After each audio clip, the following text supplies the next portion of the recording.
तो कुरान मुकद्दस एक मौजिज़ा है, कुरान मुकद्दस एक आजिज कर देने वाली किताब है। कुरान मुकद्दस ने जो चैलेंज 1400 साल पहले किया था, आज भी 1445 साल बाद ऐसे ही बरकरार है और सुबह क़यामत तक यूं ही रहेगा। न कोई एक आयत इस जैसी आज तक ला सका है, न क़यामत की सुबह तक ला सकता है।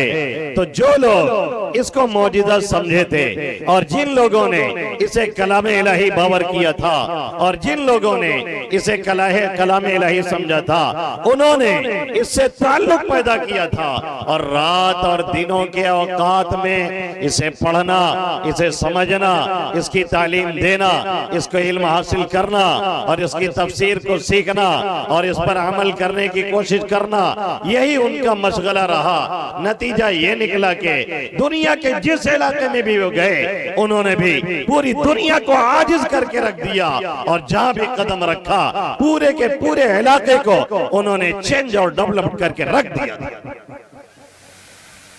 सहाबा किराम रिज़वानुल्लाहि ताला अलैहिम अजमईन जो इस कुरान के सबसे पहले मानने वाले लोग हैं, मुट्ठी भर की जमात होती थी, लेकिन जहां भी कदम रखा वहां पूरा का पूरा इलाका कदमों के नीचे चला गया।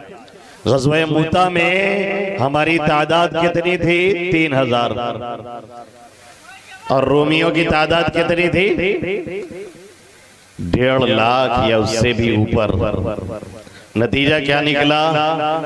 3 के 3 हमारे कमांडर शहीद हुए। उसके बावजूद खालिद इब्न वलीद रज़ी अल्लाह ताला अन्हु ने मुकाबला करते करते 9 तलवार तोड़ करके और रोमियों से अपने दस्ते को बेहिफाजत बचा करके मदीना तक पहुंचा दिया। है किसी में जिगरा? ये ताकत कहां से आई? इसलिए आई कि कलाम-ए इलाही से ताल्लुक, इसलिए आई कि जिक्र इलाही से ताल्लुक, इसलिए आई कि तहज्जुद के वक्तों में जब हमारा नौजवान किसी गर्लफ्रेंड को मैसेज करता है और हमारी बहन किसी बॉयफ्रेंड के चक्कर में आंसू बहा रही होती है, तब ये सहाबा किराम रिज़वानुल्लाहि ताला अलैहिम अजमईन उठ करके अपने रब को याद किया करते थे और रोया करते थे। इसीलिए इनका ये बुलंद मकाम था। रूमी ने जब अपने कासिद को भेजा था कि जाओ देख करके आओ क्या चक्कर है, ये मुट्ठी भर जमात, हालत ये है कि जिधर रुक करते हैं ये लोग इलाका का इलाका पलट देते हैं। और यही नहीं कि इलाका पलटते हैं, बल्कि ये कि वहाँ के कल्चर को, तहजीब को, सकाफत को, जबान तक को पलट डालते हैं। वो अदाए दिल बरी हो कि नवाए फातिहाना, जो दिलों को फतह कर ले वही फातिह ज़माना।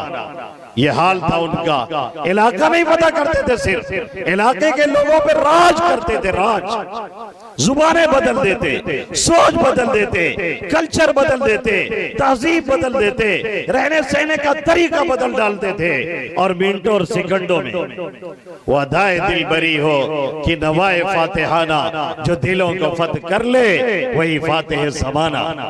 उसकी वजह क्या है? रोम का कासिद आया, मदीना में रहा, टहला, घूमा, सहाबा किराम रिज़वानुल्लाहि ताला अलैहिम अजमईन का बगौर मुताला किया और जाकर के उसने रिपोर्ट लगाई। रिपोर्ट में 2 जुमला था, रहबानुम बिल्लैली व फरसानुम बिन्नहार। ये रात के पूरे राहिब होते हैं, रात के ये साधु होते हैं, रात के ये सूफी संत होते हैं, रब को पुकारते हैं, तिलावत करते हैं, उसके सामने गिड़गिड़ाते हैं, उससे लौ लगाते हैं, उसे मनाते हैं, उसे पुकारते हैं, उसके सामने सजदा रेज होते हैं और दिन में ये पूरे के पूरे मुजाहिद होते हैं। ये 2 वस्फ है जिसकी वजह से कोई दुनिया में इन्हें रोक नहीं पा रहा है। रहबानुम बिल्लैल व फरसानुम बिन्नहार। रात में पूरे सूफी, पूरे इबादत गुजार, पूरे जाहिद और दिन के पक्के मुजाहिद। और आज उम्मत में ये दोनों वस्फ गायब है, पूरी तरह से गायब है। कुरान क्या है? तिलावत क्या है? आयात क्या है? आयात कह क्या रही है? कुछ पता नहीं है। हाँ, कोहली ने कितना शतक मारा ये मालूम। शमी ने अब तक कितनी विकेट ली है ये रिकॉर्ड मालूम, कोहली ने किसका रिकॉर्ड तोड़ा है ये मालूम। जाओ अभी 15 लाख तुम्हारे खाते में आएंगे। 2014 में जो उम्मीद दिलाई गई ना कोहली का शतक मालूम है, तो अब 25 लाख 30 लाख इकट्ठों आई। दौड़ो और तौलो।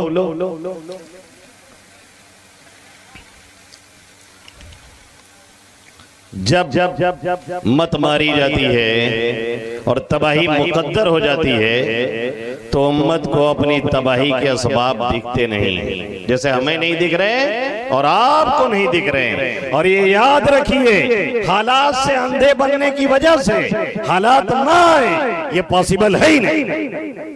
आकर के रहेंगे जो हमारे काले करतूत हैं, जो हमारी बदअमलियां हैं, वो बादल हमारे ऊपर मंडला रहे हैं, कभी भी बरस सकते हैं। और 2024 में खेला होने की देर है, बस पूरी प्लानिंग तैयार है और हम हैं कि खर्राटे ले रहे हैं। फुर्सत है नहीं हमको, पलट करके देखने के लिए तैयार नहीं। क्या कुरान, क्या हदीस, क्या अल्लाह का पैगाम, क्या नबी का पैगाम, क्या सहाबे किराम की सीरत, क्या उनकी सवाने, क्या उनका तरीका और आगे बढ़ने की वो लगन और वो ललक जो उनके अंदर थी, और जिन्होंने मुट्ठी भर होने के बावजूद इलाके को पलटा था, उनकी वजूहात क्या थी। गैर आता है, देख के जाता है और बयान करता है और कहता है फुरसानुम बिन नहार रहबानुम बिल लैल, रात के राहिब हैं और दिन के शहसवार मुजाहिद है पूरे, जिसकी वजह से उन्हें शिकस्त देना आसान नहीं। इसी को सर इकबाल ने इस शेर में कहा था, आ तुझको बताऊं मैं तकदीर उमम क्या है, आ तुझको बताऊं मैं तकदीर उमम क्या है। सर इकबाल कहते हैं, आइए हम बतलाते हैं उम्मतों की तकदीरें कैसे बनती हैं, कैसे बिगड़ती हैं, कैसे संवरती हैं और कैसे तबाह और बर्बाद होती हैं, और कैसे उम्मतें परवान चढ़ती हैं और बुलंदी पे और ये सुरैया पे जाती हैं, और कैसे उम्मतें कारे मसल्लत में और जिल्लत के गले में गिरती हैं। आ तुझको बताऊं मैं तकदीर उमम क्या है, शमशीर सना अव्वल ताउस रुबाब आखिर। जब तक हाथ में तीर थी, तलवार थी, मुजाहिदाना जिंदगी थी, अल्लाह से लौ लगाते थे, उसे याद करते थे, उसके सामने गिड़गिड़ाते थे, उसे मनाते थे, और रातों में उठ करके जब हमारा नौजवान उसके सामने रोता था और खड़े होकर के कई कई पारे तहज्जुद में तिलावत करता था और फिर अपने रब से कहता था सुबह के वक्त, रब्बा जैसी इबादत का हक था हमने अदा न किया, अल्लाह माफ कर दे, मुझ पे रहम फरमा, मेरी औलाद के ख्याल कर, मेरे घर वालों को माफ फरमा, उम्मत की बिगड़ी बना दे। तब उम्मत के फैसले बदलते थे। आज हालत ये है, 2:30-3 बजे नेट की दुनिया में हम फिल्म देखते हैं, हमारा नौजवान देखता है, हमारी माएँ देखती हैं, हमारी बहनें देखती हैं, हमारे गार्जियन देखते हैं, हमारे पेरेंट्स देखते हैं, और 3 बजे जब उठ करके रब को याद करना है, जब रब समय दुनिया पे आता है और कहता है कोई मांगने वाला मैं उसे अता कर दूं, है कोई सेहत का चाहने वाला मैं उसे सेहत दे दूं, है कोई रिज्क का चाहने वाला मैं उसे रिज्क अता करूं, है कोई इस तरह से मांगने वाला मैं उसे अता कर दूं। सुबह तक ये ऐलान चलता रहता है और अल्लाह कहता रहता है, हाथ फैला फैला करके बंदों की तौबा का रब इंतजार करता है। हम और आप हैं कि उस वक्त में 2:30-3 बजे तक नेट की दुनिया में जा करके सीरियल देख करके, ब्लू फिल्म देख करके, बदमाशी करके, किसी को इश्किया मैसेज करके फिर सोते हैं, और 10 बजे जा करके 9 बजे जा करके फिर हमारी सुबह होती है। क्या जमाने में पनपने की यही बात है? तुझको बताऊं मैं तकदीर उमम क्या है, शमशीर सना अव्वल ताउस रुबाब आखिर। जब तक हाथ में तीर तलवार थी, जब तक जाहिदाना जिंदगी थी, जब तक रब से लगाव था, जब तक कुरान से लगाव था, जब तक हमने नबी को पढ़ा था, जब तक नबी की सीरत को समझा था और जब तक नबी की सीरत को देखा था, अपनी आल औलाद को पढ़ाया और समझाया था, तब तक 1000 साल तक हम राज करते रहे। और जैसे ही छोड़ा फिर वो जिल्लत के गड़े में गिरे कि आज तक निकलना नसीब नहीं हुआ। और निकलने के जितने रास्ते तय किए जा रहे हैं, खुदा की कसम सब गहराई में ले जाने वाले हैं। जब तक कि पलट करके 1450 साल पीछे न जाया जाए, तब तक कोई बात बनने वाली नहीं। इमाम मालिक अलैहि रहमा ने फरमाया, ला युस्लि आखिर हाज़िल उम्मा इल्ला बिमा सलुअ बिही अव्वलुहा। इस उम्मत के आखिरी फर्द की इस्लाह भी उसी तरीके पे चल करके होगी जिस तरीके पे पहले लोगों की इस्लाह हुई थी। और वो तरीका था कुरान, वो तरीका था हदीस, वो तरीका था सुन्नत, वो तरीका था सीरत। उसी को छोड़ करके ये चाहते हैं कि तरक्की कर जाएं। इट इज इम्पॉसिबल, नामुमकिन। जैसे कानपुर में हजरत थानवी अलैहि रहमा ने लिखा है कि कुछ लोग बैठे थे सर जोड़ करके, कुछ दानिश्वर कहा जाता है, तो कुछ लोग बड़े खुश होते हैं कि हमें बड़ा ऊंचा लक़ब मिल रहा है। हालांकि दानिश्वर के माने हैं अक्ल का पुजारी। दानिश्वर के माने क्या है? अक्ल का पुजारी। तो कुछ अक्ल के पुजारी बैठे थे, इस पर गौर कर रहे थे कि इस्लाम पसपाई क्यों इख्तियार कर रहा है और मुसलमान जिल्लत में क्यों जा रहे हैं। तो कई घंटे की मीटिंग के बाद यह फैसला हुआ कि अगर लोग इस्लाम छोड़ दें तो तरक्की कर जाएंगे। सुने पगले का, इस्लाम छोड़ दें तो तरक्की कर जाएंगे। और जो ये कहते हैं उनसे एक सवाल है, बहुत से पागल आपको मिलेंगे जो ये कहेंगे मौलाना लोगों ने हमें पीछे ढकेल दिया, इन कटबुल्लाओं ने हमें जिल्लत में डाल दिया, इन लोगों ने हमें गड़बड़ रास्ता दिखाया और हम गलती पे गए और नतीजा ये निकला कि दुनिया से हमारा नाता खत्म हो गया। उनसे एक सवाल है कि आपने तो कभी किसी मौलाना की बात पे अमल नहीं किया है, आप नमाज नहीं पढ़ते, आप रोजा नहीं रखते, आप दाढ़ी नहीं रखते, आप तिलावत नहीं करते, आपका ताल्लुक कुरान से कुछ भी नहीं है, तो आप बताइए कि आप किसी मुल्क के प्रेसिडेंट क्यों नहीं बन गए? आप सदर क्यों नहीं बन गए? सदर जमहूरिया बन गए होते, कुछ नहीं तो वजीर आजम बन गए होते। वो नहीं हुआ होता तो एमपी और एमएलए बन गए होते। और हालत यह है कि बेटा गांव के बीडीसी क्यों नहीं बन सकते? ये दिल का चोर है जो अंदर छुपा हुआ है, इस्लाम से बुग़्ज़ है और इनाद है। डायरेक्ट इस्लाम को निशाना बनाएंगे तो लोग कहेंगे कि इस्लाम से खारिज हो गया है, काफिर है, इसकी नमाज़े जनाजा नहीं पढ़ी जा सकती। इसलिए डायरेक्ट न कह करके उलमा को बुरा भला कहते हैं। अफसोस कि बीमार हुए जिसके सबब उसी अत्तार के बेटे से दवा लेते हैं जो मरज का सबब है और जिसकी वजह से मरज पैदा हुआ है और जिसकी वजह से तबाही आ रही है, उसी को इख्तियार करके और जो वजह है उससे निकलने की उसको छोड़ के कहते हैं कि हम तरक्की करेंगे। तुमने तजर्बा किया है ग्लोबलाइजेशन का, तुमने तजर्बा किया है लिबरलिज्म का, तुमने तजर्बा किया है बहुत से इज्म का। एक मर्तबा इस्लामिज्म का तजर्बा कर लीजिए और अगर तरक्की ना मिली तो मेरी गर्दन और आपकी तलवार और छुरी होगी।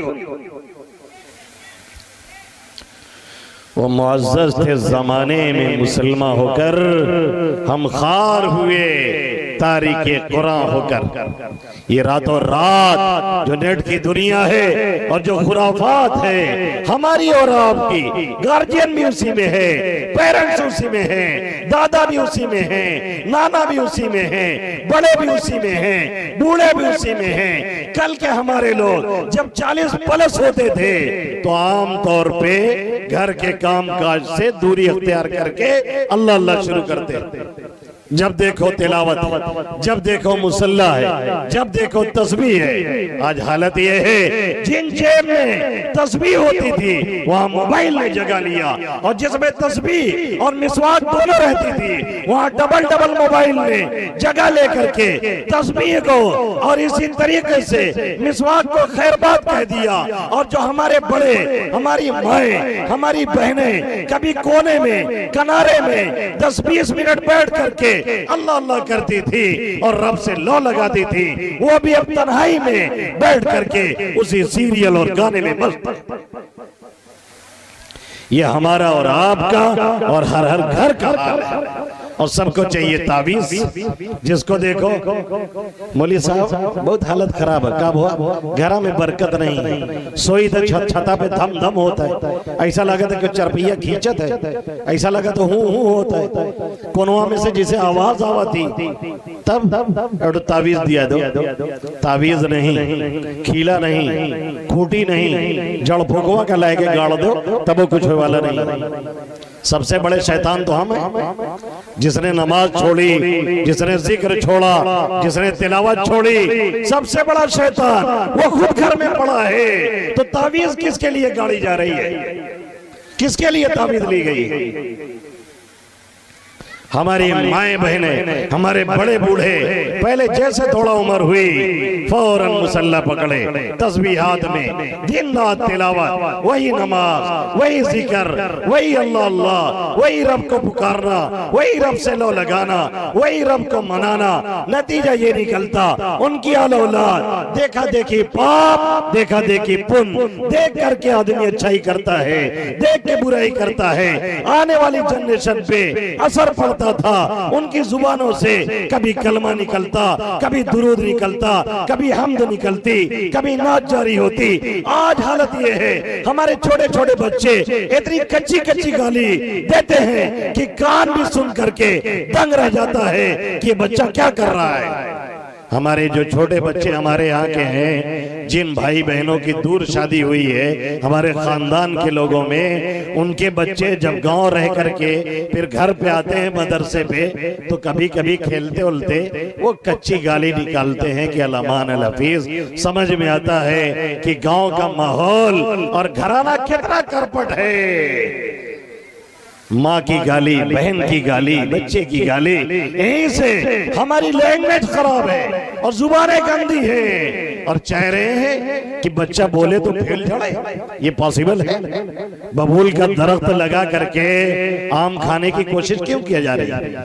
बबूल का दरख्त लगा करके खजूर टपकने की कोशिश क्यों की जा रही है? अज़ मुकाफाते अमल गाफिल मशो गंदुम जगदुम बिरुआयत, जो जो अमल के बदले से कभी गाफिल नहीं होना चाहिए। गेहूं से गेहूं निकलता है, जौ से जौ निकलता है।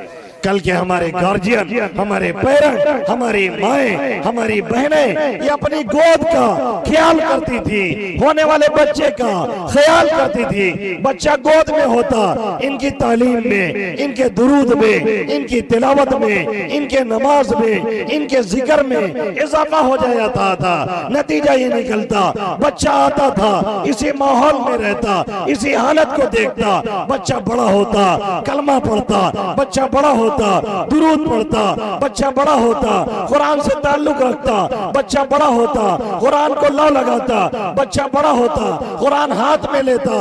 अब बच्चा बड़ा होता है तो कुरान दिखाइए, बच्चा लेने के लिए तैयार नहीं। हाँ मोबाइल दीजिए, फौरन ऐसा लगता है जैसे हुचकी लेते हुए इंसान को ऑक्सीजन लग गया हो, ऐसा वो मोबाइल लेकर के चुप होता है।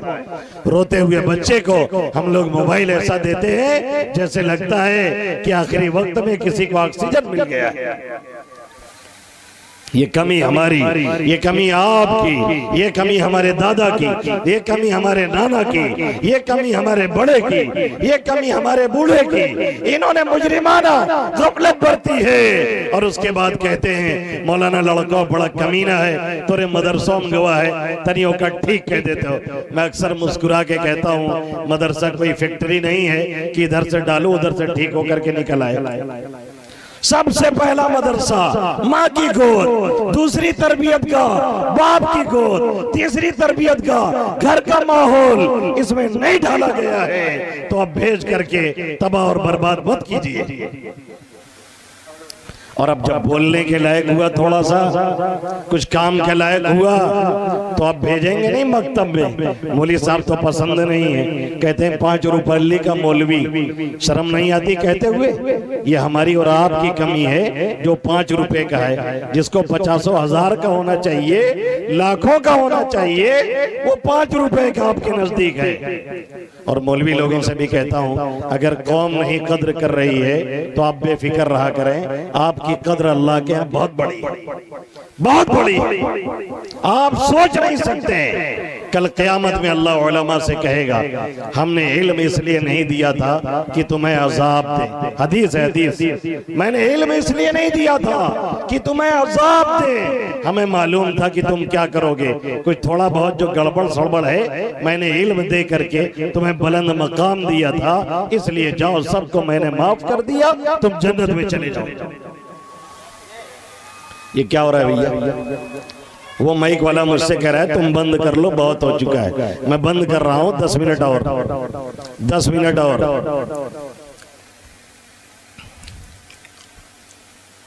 भैया तो ऐसे कहते मैं वैसे भाग गई हूं।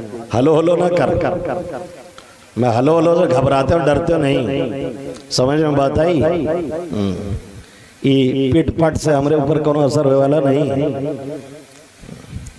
बहुत कुछ देखे हैं अब इतनी उम्र में, समझ में बात आई? तो जिन लोगों को ये करना था और ऐसी तालीम और तरबियत देनी थी, और जब बोलने के लायक होता तो कुरान पढ़ने के लिए, तिलावत सीखने के लिए, कुरान सीखने के लिए, कलमा सीखने के लिए मकतब में भेजना था, फौरन AG के हवाले किया गया।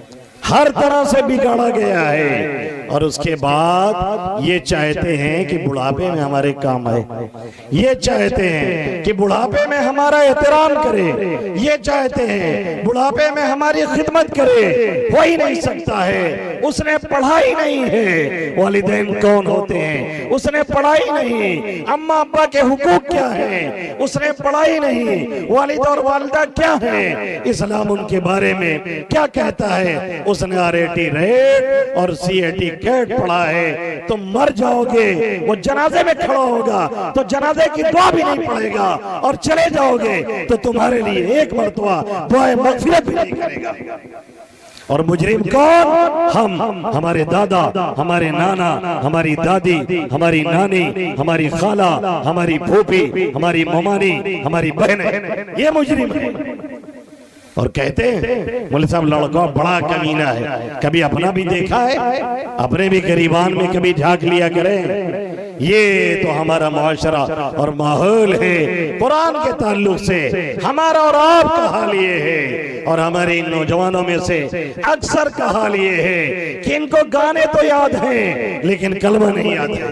इनको गाने तो याद हैं लेकिन जनाजे की दुआ नहीं मालूम है। इनको मालूम है कोहली ने कितना शतक लगाया है, लेकिन इनको ये नहीं मालूम कि जनाजे में 4 तकबीरें हैं, अगर एक तकबीर भी छूट गई तुम्हारे जनाजे की नमाज नहीं होगी। इनको ये नहीं मालूम, इनको ये नहीं मालूम है कि ज़ोहर में कितनी रिकातें होती हैं और इशा में कितनी रिकातें होती हैं। इनको ये नहीं मालूम है कि मेरा नबी आया कहाँ था, कितना साल मक्का में रहा और कितने साल मदीना में गुजारा, ये नहीं पता है। हाँ, सीरियल के बारे में पूछिए, हीरो के बारे में पूछिए, किसी खान के बारे में पूछिए, उस फिल्म के बारे में पूछिए। इनको मालूम है, इनको नहीं मालूम है कि हमारे असल हीरो मोहम्मद अरबी सल्लल्लाहु अलैहि वसल्लम है, जिनके दामन से वाबस्तगी दीन और दुनिया में और दुनिया और आखिरत में गारंटी की जमानत है, और जिनके छोड़ने की वजह से ये तबाही और बर्बादी हमारा मुकद्दर बन रही है। जिन्हें ये नहीं मालूम मालूम है कि मस्जिद अक्सा हमारा क़िबले अव्वल है जिस पे यहूदियों ने कब्जा जमाया हुआ है, और जब चाहते हैं गाजा में बमबारी करके हमारी माओ को, हमारे बहनों को, हमारे बच्चों को बेदर्दी के साथ शहीद कर रहे हैं। और रोजाना अब जा करके अस्पताल पे भी बमबारी शुरू हो चुकी है। इन्हें ये नहीं पता कि उस मस्जिद में नमाज का एक नमाज पढ़ेंगे। आका मदनी सल्लल्लाहु अलैहि वसल्लम ने फरमाया कि 1000 नमाजों का सवाब मिलेगा, और दूसरी रवायत के एतबार से 50,000 नमाजों के बराबर सवाब मिलता है। और हजरत सुलेमान ने जब तामीर मुकम्मल की थी तो कहा था, ए मेरे रब्बा, जो भी इस मस्जिद में आए नमाज पढ़ने के लिए, तू उससे गुनाहों से ऐसे ही साफ कर दे जैसे माँ के पेट से वो आज ही पैदा हुआ हो और आज भी जन्मा हो। हमें ये नहीं मालूम, हमें ये मालूम है कैटरीना कैफ कौन है, हमें ये मालूम है सलमान खान कौन है, हमें ये मालूम है शाहरुख की फिल्म कौन सी आ रही है, हमें ये मालूम है सुपर हिट गाना कौन है, हमें ये मालूम है फलानी फिल्म कौन है, हमें ये मालूम नहीं उमर फारूक का किरदार क्या है, हमें ये मालूम नहीं सिद्दीक अकबर का कारनामा क्या है, हमें ये मालूम नहीं उस्मान गनी की हया क्या है, हमें ये मालूम नहीं अली मुर्तदा की जुरत क्या है, हमें यह मालूम नहीं खालिद ये अल्लाह की तलवार थे जिन्होंने रोमियों को ललकार करके कहा था तुम अपनी तादाद में न जाओ, खुदा की कसम जिस मौत से तुम हमें डराते हो वो मौत हमें शहद से ज्यादा मीठी लगती है।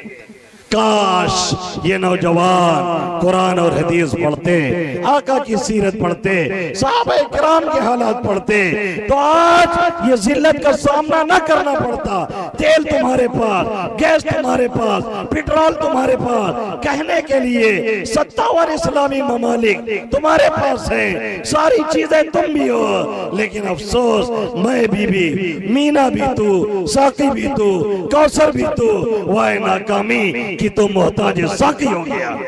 क्यों ये जिल्लत आई और क्यों ये तबाही हमारे सरों पे मंडला रही है? इसलिए कि हमने और आपने उसके कलाम से बगावत की हुई है, और अल्लाह ने कहा था जो हमारे कुरान से एराज करेगा हम उसकी जिंदगी तबाह कर देंगे। कुरान मुकद्दस उठाइए 17वें पारे में अल्लाह कह रहा है वमन अरज़ ज़िक्री फ़इन्न लहू मईशतन ज़न्का, जो हमारे जिक्र से, हमारी तिलावत से, हमारे कुरान से, हमारे कलमे से, हमारे दुरूद से एराज करेगा, नहीं पढ़ेगा, नहीं मानेगा, नहीं लो लगाएगा, हम उनकी जिंदगी अजीरन करके रख देंगे। कोई दुआ, कोई तावीज़, कोई गंडा, कोई आमिल, कोई झाड़ फूक करने वाला कभी भी उनके काम नहीं आ सकता है, इसलिए कि जो असल काम था वो छोड़े हुए हैं। इसलिए अगर आफियत चाहते हैं, घरों में सुकून चाहते हैं, इत्मीनान चाहते हैं और राहत चाहते हैं, और ये चाहते हैं कि घरों में बरकतें आए, घरों से नहुसत दूर हो, घरों से शयातीन निकल जाए, घरों में रहमतों का नुज़ूल हो, दिलों में जोड़ पैदा हो, आपस में मेल मोहब्बत पैदा हो, तो पलट करके आइए और कुरान से लौ लगाइए। एक आयत का तर्जमा करके मैं बात खत्म करने की कोशिश करता हूँ। अल्लाह रब्बुल इज्जत ने फरमाया अल्लज़ीना आतैनाहुमुल किताब, जिन्हें हमने किताब अता की है, यानी ये मुसलमान, ये कलमा गो, ये साहिब ईमान, अल्लज़ीना आतैनाहुमुल किताब यतलूनहु हक़्क़ तिलावती, उसकी तिलावत ऐसे करते हैं जैसे उसकी तिलावत का हक है। तिलावत का हक क्या चीज है? उलमा ने लिखा है 3 काम है, जब तक आप ये नहीं करेंगे तब तक वाकई कुरान पे आप ईमान नहीं रखते हैं, भले आप दावा करें कि हम कुरान को मानते हैं। अल्लज़ीना आतैनाहुमुल किताब यतलूनहु हक़्क़ तिलावती, जिन्हें हमने किताब अता की है वो उसकी तिलावत ऐसे करते हैं जैसे उसका हक है। उसका हक क्या है? तजवीज़ सीखें। उसका हक क्या है? जो हुरूफ जैसे अदा करना है ऐसे अदा करने की कोशिश करें। अब बहुत से बड़े बूढ़े बैठे होंगे, उनको आता नहीं होगा पढ़ने। बहुत से नौजवान ऐसे हैं जो नाज़रा कुरान देख करके भी नहीं पढ़ना जानते जानते हैं, कह दिया जाए कि आइए हाफिज जी मौजूद हैं, इमाम साहब हैं, आइए सीखिए, तो कहेंगे हमारे शर्म लगती है।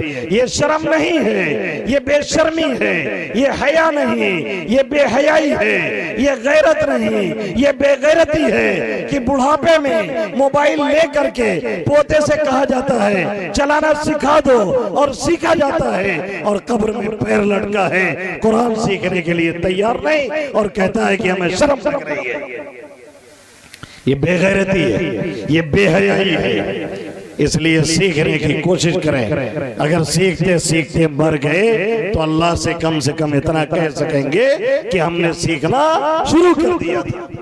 यतलूनहु हक़्क़ तिलावती, उसकी तिलावत करते हैं जैसा हक। एक हक ये है तजवीज़ सीखी जाए, कुरान सही पढ़ा जाए। दूसरा हक ये है उसका तर्जमा और तफसीर मालूम की जाए। अगर पढ़ सकते हैं किसी की निगरानी में पढ़ें, और अगर नहीं पढ़ सकते हैं तो किसी आलिम का दर्स सुने और उसकी तफसीर सुने। और तीसरा हक ये है कि जो सुने और समझे उस पर अमल करने की कोशिश करें। अल्लज़ीना आतैनाहुमुल किताब यतलूनहु हक़्क़ तिलावती, जब ये तीनों काम आप करेंगे तब अल्लाह कह रहा है उलाइका युमिनूना बि, ये तीनों काम करने वाले कुरान पे ईमान रखने वाले हैं, वरना हकीकत में ईमान नहीं।